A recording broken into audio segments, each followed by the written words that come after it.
So we support the implementation of severe limits of companies' abilities to replace their workers with technology, especially in a world where unemployed workers are increasing and have become an imminent problem. These limits could take various forms, such as imposing heavy taxation on the use of technology to replace human labor, introducing regulations that require corporations to retain significant portion of the human workforce, or labor protection laws that require corporations to additionally provide great amounts of compensation to their employees when they replace them with technology.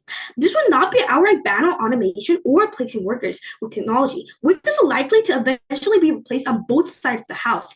The big difference is that these changes will be more gradual and painless due to the limit placed on the companies on our side of the house. We will explain how this happens later on in my arguments. My first argument is about how the government has a principled obligation to intervene to protect workers from the impacts of unrestrained company practices. When workers' rights and livelihoods are compromised by companies' decisions to replace human labor with automation, the government is obligated to intervene and prioritize the worker protection for several reasons. Firstly, a primary role of the government is to ensure the welfare, safety, and security of its citizens. In this context, it must prioritize the needs and welfare of the working class, which constitutes the majority of society. Workers form the backbone of the economy and community, while the benefits of unchecked corporate freedom primarily serve a smaller, more privileged group. Therefore, the government has a responsibility to protect the greater public's welfare over the profits of a minority. Secondly, companies by nature hold far more power and resources than individual workers, allowing them to set terms that workers have little choice but to accept. This power disparity is particularly harsh for workers in lower skilled and replaceable positions who may face imminent displacement by technology without the bargaining power to secure their rights. This imbalance renders these workers especially vulnerable. Therefore, the government's duty to protect the most vulnerable members of society requires it to prioritize worker protection over corporate freedoms. And lastly, even if interfering with the free market might lead to some economic loss in the short term, governments must outweigh quality of life considerations that will extend beyond pure economic gain. For example, governments regulate companies that harm the environment, recognizing that free market fails to account for the environmental costs. Similarly, in cases where corporate practices undermine labor rights, the government has a duty to correct this by protecting workers. The role of the government is not to blindly prioritize the efficiency of the free market, but to balance corporate efficiency with the well-being of people. Moving on to my second argument is that these limits are necessary to protect workers' rights. Unchecked, the ability of companies to replace workers with technology poses a significant threat to workers' livelihoods in multiple ways. Firstly, workers who lose their jobs to automation are left without a steady source of income, which is particularly alarming for many of the lower and middle class families who live paycheck to paycheck. For these individuals, even a single month without work can threaten their family's basic sustenance and security. And secondly, technological displacement frequently occurs across entire industries. When a worker's laid off because of a role has been automated, they often struggle to find new employment, as their skills may no longer align with viable jobs. Skills and jobs replaced by technology are rarely transferable to other fields, leaving these workers with limited alternatives options to maintain their livelihoods.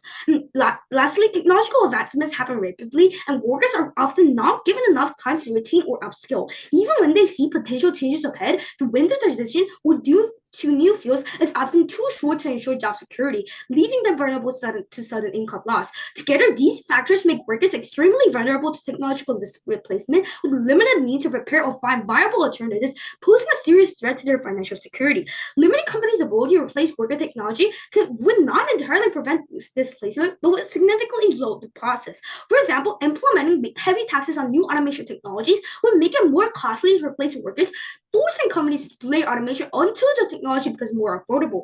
So slowing the pace of automation is crucial as it allows workers to maintain stable incomes for a longer period. This gradual transition on our side of government provides workers with more time to anticipate changes, retrain, and adjust, helping them secure their livelihoods despite technological advances. So thus, happy to propose. Thank you. Good afternoon, adjudicator. My name is Sienna, and today our side of the house stands under the topic that we should severely limit companies' ability to replace workers with technology. What I will do in this speech is that I will do my allocation, breakdown, model, and finally my arguments. My arguments are that increased efficiency and productivity and global competitiveness. Our second speaker is doing adaptation to evolving economy and environmental benefits. Automation and technology can reduce waste, energy usage, and emissions by streamlining process. These environmental benefits can contribute to sustainability goals that benefit society as a whole. We define the topic as in recent years, companies have increasingly placed workers with technology primarily through the automation of tasks once performed by humans. Examples include, but are not limited to, replacing factory workers with robotic arms, utilizing artificial intelligence to replace human interactions, and implementing self-service machines. First of all, there will be an increased efficiency and productivity. Machines, unlike humans, can work continuously without needing rest, sleep, or breaks. They can also perform tasks at faster speeds and with greater consistency. This leads to an increase in production rates and output across various industries. For example, in robots can assemble products much faster than Musk, like Tesla, has used automation in their factories to significantly speed up production and reduce manufacturing costs. Machines can operate with greater precision and accuracy than humans, reducing errors and variability in processes. This leads to products that are more consistent in quality, which is crucial in industries like electronics, aerospace, pharma, defects, type. Example: manufacturing. Machines can assemble tiny, delicate components with microchips, like with far fewer defects than human workers, ensuring that the final product meets high standards of quality. Secondly, there will be global competitiveness. Companies that embrace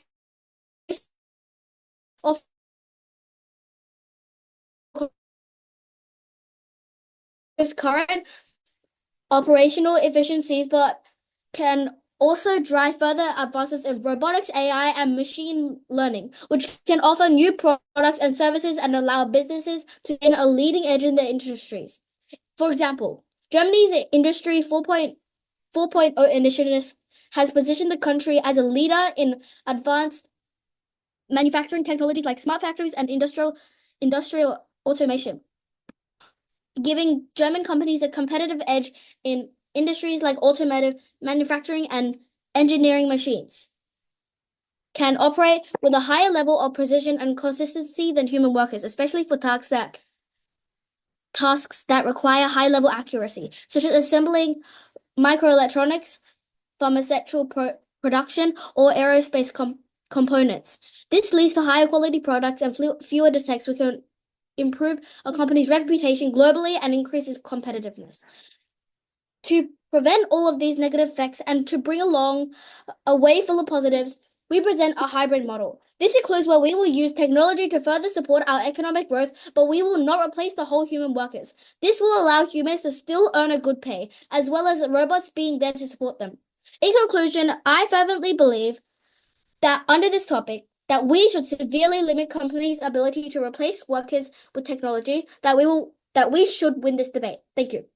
Alright, George, so opposition sides' arguments and rebuttals are totally wrong and they fail to win this debate. First, I'll move on to my clarifications against the previous opposition speakers. So, first off, the government bench is okay with innovation, efficiency in production, and even the development of automation technology. The fact that these technologies are so efficient and profitable means that they will be developed and eventually created, even if companies are limited in their ability to replace their workers immediately. What we are defending is maintaining a balance between the efficiency and innovation achieved through these technological developments and the ability of the average citizen to have some stability and predictability in their livelihoods and be safe from the immediate displacement. Now moving on to rebuttals. They said that competitiveness will be created, but rapid displacement of workers will likely overburden governments and community institutions as sudden increases in unemployment place overwhelming demands on existing welfare and support systems. These programs often need to be revised to handle large-scale spikes in unemployment, putting institutions in a crisis as they struggle to meet both the immediate need for unemployed individuals and the long-term need for training programs. By slowing this process, limits on corporate automation, gives institutions time to strengthen welfare systems and implement programs that prepare a skilled workforce for future opportunities. The unchecked replacement of workers with technology tends to benefit a small group, primarily the technology owners and developers, at the expense of a larger population that relies on labor income to protect its livelihood. This dynamic risk widens wealth disparities as automation concentrates economic benefits among a privileged few, while most workers face job insecurity. Moreover, they talked about how innovation as good, and while automation can improve productivity, it often replaces entire job categories rather than just augmenting them. In sectors like retail, manufacturing, and customer service, automation eliminates roles that have limited transition pathways, leading to mass layoffs without sufficient alternative employment. This also means that automation in the status quo is largely different from the past. The work that AI can do kills various jobs across sectors, making replacement different, especially for individuals who have been working in the same industry for a long period of time. The government's stance acknowledges that technology can enhance productivity, but this should not come at the expense of job stability. Severe limitations ensure that automation complements human work rather than replacing it, supporting workers in their roles instead of rendering them redundant. Now moving on to my argument. Our argument is the limits on companies foster a healthier society. A gradual approach to implementing technology offers numerous societal benefits, ensuring that technological advancement supports rather than disrupts social stability and economical health. By limiting companies and slowing the displacement of workers, we can create a society better equipped to handle the challenges of technological change. Rapid displacement of workers will likely overburden the government and community institutions, as sudden increases in unemployment place overwhelming demands on existing welfare and support systems. These programs often need to be revised to handle large-scale spikes in unemployment, putting institutions in crisis as they struggle to meet both the immediate needs of unemployed individuals and the long-term need for retraining programs. By slowing this process, limits on corporate automation gives institutions time to strengthen welfare systems and implement programs that prepare a skilled workforce for future opportunities. Rapid automation displaces workers and reduces their income, decreasing consumer spending, more power, and lowering demand for goods and services, thereby disrupting economic stability. The unchecked replacement of workers with technology tends to benefit a small group, primarily the technology owners and developers, like we said before, at the expense of a larger population that relies on labor income to sustain its livelihoods. The dynamic risks widening wealth disparities as automation concentrates economic benefits among a privileged few, while the majority of workers face job insecurity. Slowing the process of automation allows more individuals to adapt, helping to prevent social polarization and ensuring that the economic gains from technological advancements are shared more equitably. Therefore, so proud to propose. Thank you. Good afternoon, adjudicator, ladies and gentlemen. Today, our side of the house stands resolutely on the topic that we shouldn't severely limit companies' ability to replace workers with technology. In my speech, I'll begin with rebuttals to the opposition and then present our arguments, which underscore that we shouldn't severely restrict companies from replacing workers with technology due to the necessity of adaptation in an evolving economy and environmental benefits this transition offers. I'll start with my rebuttal. The first speaker said that the government has more talents than workers, and this is wrong because workers have the knowledge. They can search on their devices. They can actually search how to work better. And also it says that robots can take over humans, but it is unlikely because us humans, we control the robots, not the robots. They're not going to very soon invade us unless that's going to be in like 1 billion years. The second speaker stated that slowing process will give better benefits on the economy. However, we can succeed efficiency while having a faster process, and that gives us the efficiency we need to adapt in this society, for it is growing more complicated. Now for my points. Firstly, severely limiting companies' ability to replace workers with technology would constrain their capacity to adapt to an increasingly dynamic, technology-driven global economy. As industries evolve, companies must remain competitive by enhancing efficiency, productivity, and fostering innovation, all of which are frequently driven by technological process, automation, and artificial intelligence.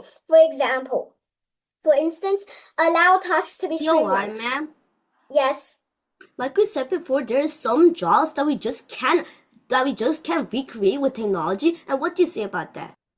Well, what we say about that, it is possible we can go back into the past and retrace those remains because we have these technologies and they are smart enough to help us process. Take, for example, ChatGPT and Siri. I'll continue with my speech in 3, 2, 1. Automation and artificial intelligence, for instance, allow tasks to be streamlined, costs to be minimized, and resources to be reallocated toward new areas of growth and job creation. Historically, while some roles may be displaced by technology, new high-skilled roles emerge, equipping the workforce for future demands. Restricting this technological transition would risk stagnation, leaving industries vulnerable to global competitors that embrace technological innovation. Furthermore, as consumers increasingly demand faster, more tailored services, companies must adapt to these expectations at risk relevance. Thus, it is imperative that companies retain the freedom to leverage technology, enabling economic growth, job evolution, and resilience against future challenges. Secondly, severely restricting companies' ability to replace workers with technology will curtail critical environment benefits. Modern technology empowers companies to reduce waste, lower emissions, and optimize resource usage, vital steps in combating climate change. For example, automated systems can optimize consumption far beyond the capabilities of human labor, while AI-driven processes streamline production, reducing both waste and pollution.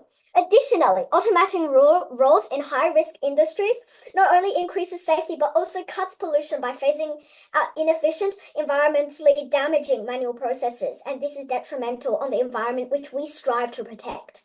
Moreover, green technologies such as renewable energy systems and electrical vehicles rely on ongoing technological advancements, allowing companies to adopt technological contributes to a sustainable future, harmonizing environmental protection with economic resilience. In conclusion, I am proud to negate this motion today. Thank you. Today's debate centered on the critical question: should we prioritize the protection of workers over the relentless pursuit of corporate efficiency? On the government side, we firmly believe that the answer is yes. Our position isn't about rejecting technological progress. It's about advocating for responsible and balanced innovation, one that safeguards the well-being of our workforce and preserves the stability of our communities. In today's debate, we will demonstrate why the unregulated pursuit of automation is both economically short-sighted and socially irresponsible. We argue for control, carefully managed integration of technology, one that ensures our workers have the time, support, and resources to adapt and thrive in a modern economy. With this in mind, we move on to my first clash, where we will outline why protecting workers must come before maximizing corporate efficiency. My first clash is protecting workers versus maximizing corporate efficiency. The core of this clash centers on whether the government has a responsibility to prioritize the welfare and rights of workers over corporate efficiency and profitability. On the government side, we argue that protecting workers from the destabilizing impacts of unregulated automation is not only an ethical imperative, but also strategic economic choice. Rapid automation, if unchecked, disrupts the livelihoods of countless workers, creating financial instability and eroding trust in the government's ability to provide security. By imposing regulations on automation, we create a safety net that allows the most vulnerable workers, often those in low-skilled roles, to maintain their livelihoods as they prepare for a changing job market. This buffer is critical as it buys time for the development and implementation of effective retraining programs that can transition these workers into new stable employment sectors. Without this buffer, we risk creating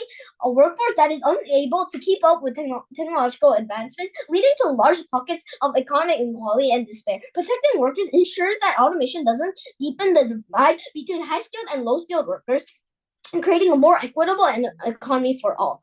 The opposition argues that automation drives productivity and creates jobs in high-tech sectors, but they overlook that these gains are not immediately accessible to displaced workers. A factory worker or retail employee cannot simply become a data scientist overnight. The opposition stance assumes an ideal world where everyone can adapt instantly, ignoring the very real human cost of sudden displacement. We, on the government side, recognize that economic growth must be inclusive and sustainable, and that means accounting for the needs of all workers, not just those positioned to drive in a highly automated world. In addition, by moderating the pace of automation, we not only safeguard jobs, but also support local economies that depend on stable labor markets. Now moving on to my second clash, being short-term displacement versus long-term stability. This clash examines the immediate social and economic impacts of unregulated automation versus a gradual, controlled approach to technology adoption.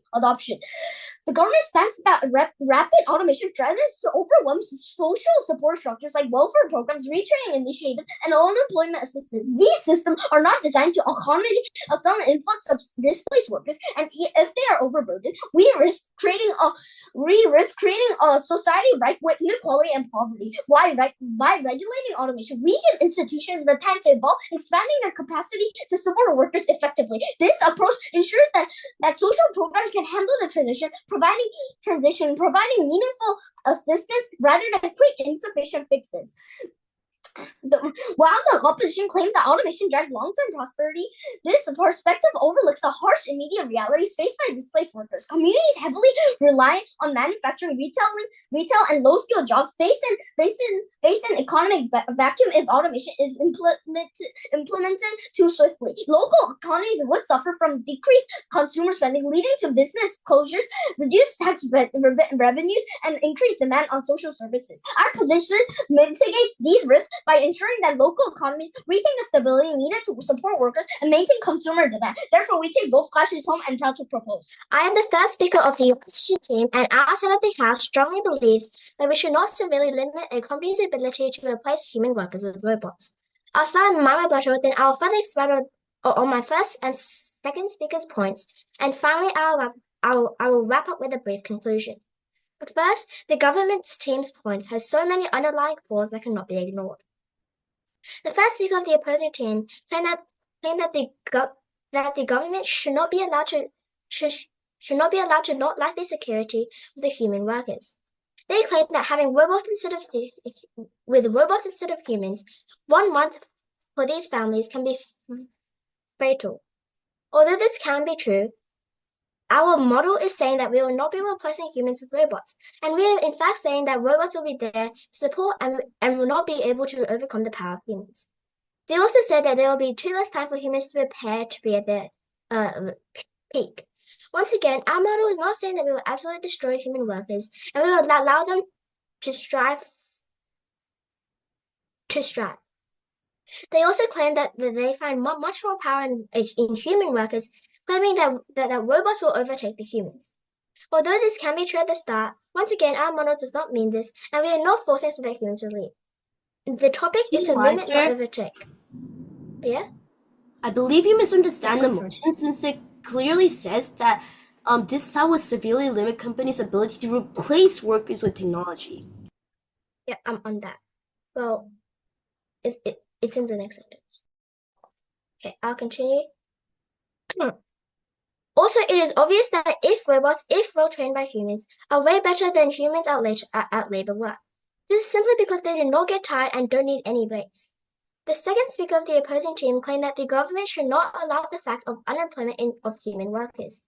They said the whole economy works on the fact that human workers are supposed to earn cash. This can be correct, but once again, our model abuts on this point.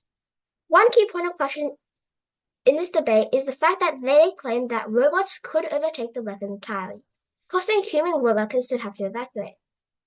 We claim that this will not happen. This is because we are controlling the robots, not the other way around. If it will happen, it will not happen anytime soon. Overall, they are simply exaggerating the examples in the overall points. Now I'll further support my team. My first speaker, Sienna, argued that the automation would increase efficiency and robots are more efficient than humans because they never tire, don't need breaks, and can work continuously without fatigue. They are also more precise in working. Sienna also warned that failing Yeah? So are you saying that you think it's fair for even workers, for like large amounts of workers and jobs to be destroyed just because you want cleaner and better products? No, we are not saying that. But the thing is, workers can also find new jobs, and the fact that the government can easily place more jobs for the workers to find. Anyways, moving on. Sienna also warned that failing to embrace automation could hurt global competitiveness. In today's economy, countries that adopt robotics will have a clear edge over those that don't. They try to rebut to this point by saying that this will in fact decrease the global competitiveness, and human workers will allow for the benefit of them and allow more competitiveness. They have misunderstood our point. Once again, our model is that AI will not kill the human labor and just places their robots to support humans. Moving on, my second speaker, Cal, argued that as the economy evolves, automation helps businesses remain competitive by streamlining processes and reducing inefficiencies. Cal also claimed that automation offers significant environmental benefits by reducing waste, energy consumption, and emissions. In conclusion, technology are a crucial part of our lives, and we have to learn and use it well. We cannot always rely on humans, and it's time to move on. And so, for the following reasons, I believe we have won this debate by a mile. Thank you.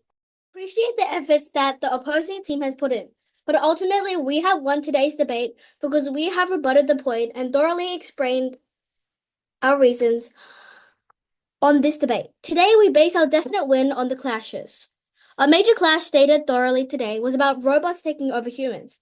The affirmative team stated this. However, they are wrong. As we stated, humans control the robots, and we are mindful enough to mind how much they advance to their limits. Another clash was about the idea of displacement and stability. The other team states about society rights. However, we win this clash because we have stated that people are still controlling these robots, and currently, based on the status quo, they are going out of hand. Plus, this gives a million more jobs that people can take, and still at the same time, there are also many jobs out there that people can still take that robots cannot conquer. A major flaw that the other team depicted was obviously about having no model. This is detrimental, which means the affirmative team does not have a solution for our problems.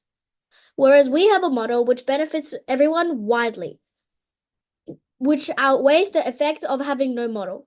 The next major flaw was about not rebutting our points fully as the detrimental effect on the environmental states from our team.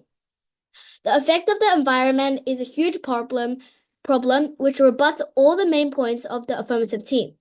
The final major clash is about us being able to tell that the other team has tried to take information from online in which we understand our topic thoroughly, and our speeches made by our team have been able to have the same amount of knowledge.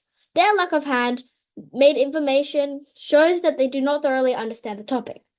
In conclusion, we have won this debate because we have rebutted their clashes and proven our points thoroughly and stated a well-developed model. Plus, we have shown you, adjudicator, that this debate is ours without knowledge and understanding of the topic, whereas the other team has not fully understood the topic. I'm proud to negate today. Thank you. Judge, the whole concept the opposition team is trying to grasp upon is unbelievable. How could they say that expanding companies will further benefit the workers? As I will explain this later on, workers will never expect these jobs and will struggle to meet the need of these. Please note that they lack full rebuttals to our arguments, as they kept repeating statements we already rebutted. However, our team gave excellent 3 arguments explaining how we can limiting companies' ability is necessary to protect the workers' rights and create a healthy society. Moving on, as a provisional reply speaker in this debate, I shall rebut the opposing team and prove how our team could take this debate home. Moving on to my rebuttals, their first argument was about how there will be increased efficiency and productivity, and there are many statements based on this. While automation can improve productivity, it often replaces entire job categories rather than augmenting them. In sectors like retail, manufacturing, customer service, automation eliminates roles that have limited transition pathways, leading to mass layoffs without sufficient alternative employment. So happy to propose. And second of all, they said that there will be competitive increases in jobs. There will be more jobs that helps workers. As our Prime Minister already stated, these jobs that are created in your world cannot afford to improve society because workers will never know when the automation is coming. Just a year ago, people thought that creative jobs like artists will not get replaced, but now ChatGPT can create drawings, AI jobs. Thus, workers will struggle to meet with the new jobs and cannot say that they cannot say that there will be jobs that robots will be able to replace.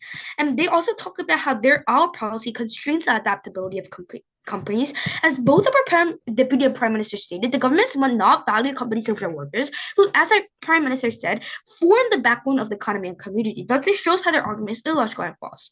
So moving on to my arguments, but how could a team make 3 excellent arguments in this debate? We gave 3. Our first argument was about how the government has a principal obligation to do this, and it is in the government's duty to actually protect these workers from being from being exploited by companies. And our second argument is about how these limits are necessary to protect workers' rights and how workers will be exploited because of new technology and how automation will further exploit them. And how third argument was about how the limits of companies foster a healthier society. So these all prove how we are justified to actually implement this policy and how we can take this debate home. Thank you.